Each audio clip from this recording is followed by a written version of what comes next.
A ke menduar ndonjëherë se pse ta I ka dhënë Zoti gojen edhe mundësinë me fol? A mendon që Zoti ta ka dhënë mundësinë ty me fol edhe me lëndu tjertë, për me lëndu tjertë? Jo. Zoti na I ka dhënë gojen, edhe Zoti na I ka dhënë mundësinë me fol që na dallon prej kafshëve për me mujt me shpërnda dritë. Jo me shpërnda negativitet. Jo me I bo njerëzit me undi keq. Jo me aprish ditën dikuj. Ti ason si jemi askushi. Për mundësin që e kemi për me fol, na do të me qenë shumë të lumtur, sepse për ndryshe do të ishim edhe ne si kafshët. Edhe vetëm do të kafshanim njëri tjetrin. Por na e kemi mundësin me fol. A nuk është ky një bekim jashtëzakonisht I madh? Njerëzit këto e marrin si diçka të mirëqenie. Është automatikisht me fol mirë, po fjalë që I thu ti janë të lidhuna direkt me Zotin. Janë frekuenca, është energji dhe ne me këtë energji ne krijojmë.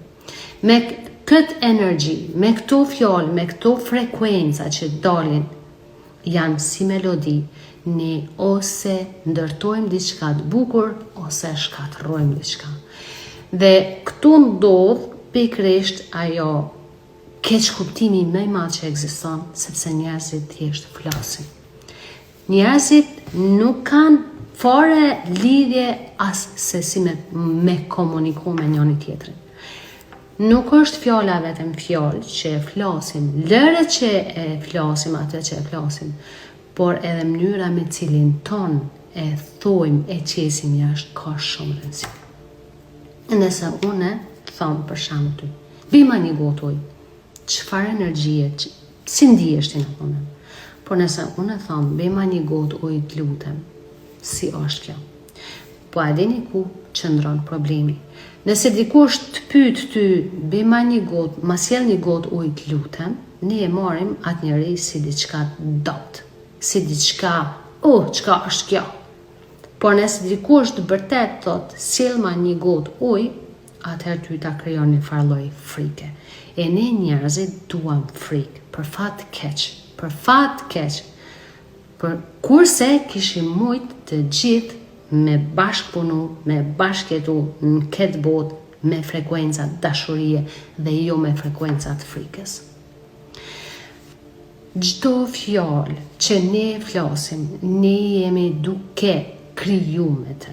Sa herë që ne flasim për dikën tjetër, sa herë që ne përgojojmë, sa herë ne shpifim, sa herë që ne flasim mas shpinës dikujt, ku është emocioni, në ty apo në atë tjetrin?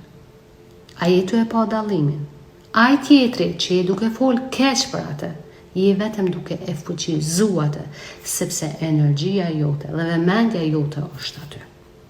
Dhe në këtë mënyrë ti po e shkatron veten tënde, sepse këtu është një lloj bumerangi, se ti po e dëmton veten, por po e rrit atë tjetrin.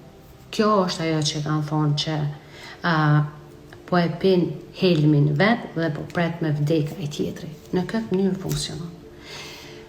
Pra, Zoti na I ka dhënë mundësinë me fol për me kriju jetën që e dojmë. Njerëzit flasin në mënyrë komplet pavetdijshme dhe masandej janë kohën sepse nuk e kanë jetën që kanë dëshirë me pas. Normal, kur nuk do ta kesh, përderisa ti shpif, përderisa ti fol keq, përderisa ti e ki gojen e ndytur dhe nuk I vetëdijshëm fare për frekuencat e tua dhe për energjinë që po nxjerr jashtë, ti kur s'ki me qenë njeri I lumtur. Ti gjithmonë je duke manifestu një jetë kundër teje dhe po I rrit të tjerët. Por, kjo është natyrisht pjesë e egos. Njerëzit e vetëdijshëm, pra, e përdorin gjuhën e tyre për mirësi, për me u afru afër Zotit. Me gjuhën tonë, ne ose I afrohem Zotit, ose I largohem atij. Nuk ka rëndësi a lutesh ti gjithë ditën.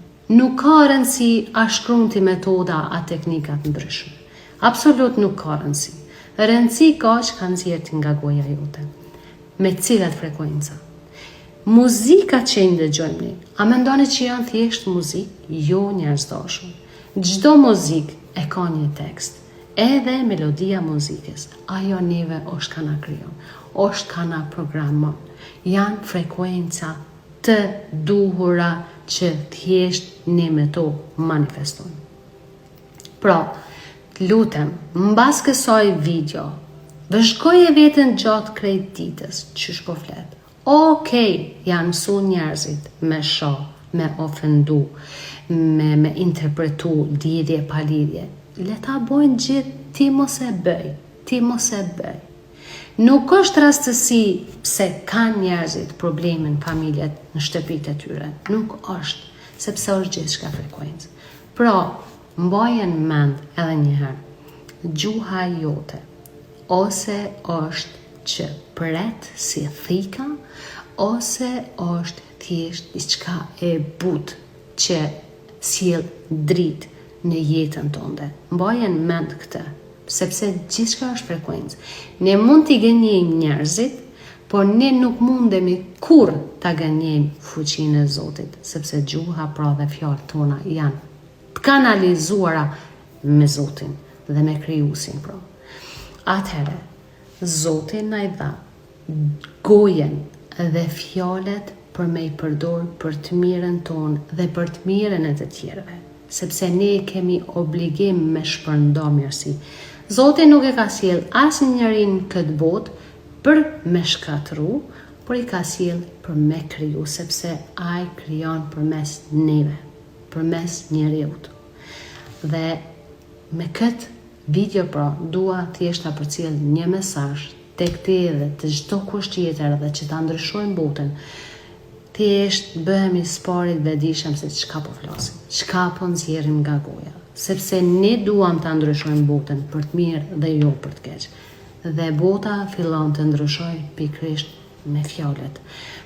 Uroj shumë që sadopak një dritë e vogël është ndezë brenda teje dhe të fillosh t'ja bëjsh vetes pyetjen se si flet të gjatë ditës, si bon tjetë me undi. Gjitha problemet që ndodhin, apo edhe çdo gjë e bukur që ndodh, fillon gjithmonë përmes fjalës.